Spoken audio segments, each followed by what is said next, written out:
গুগলে গিয়ে টাইপ করুন ভুবন 2D ইসরো নিয়ে সার্চ করুন।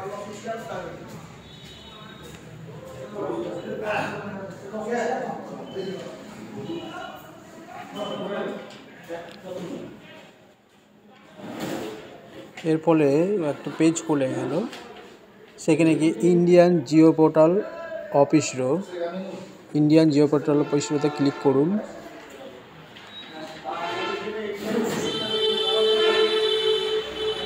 দেখুন ভুবনের নিজস্ব ওয়েবসাইট ভুবন খুলে গেল ইসরোর। ওখানে আপনি আপনার মৌজার নাম লিখুন, আপনি যেখানে থাকেন বা যে মৌজা খুঁজতে চাইছেন।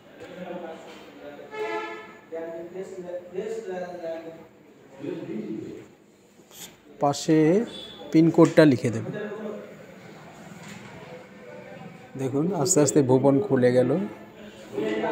ভুবন খুলে যাওয়ার পর আপনার একটা দাগ নাম্বার, যে কোনো দাগ নাম্বার দেখুন। যেমন আমি একটা পুকুরের দাগ নাম্বার দেখছি, পুকুরটা দাগ নাম্বার এই দেখুন 1390।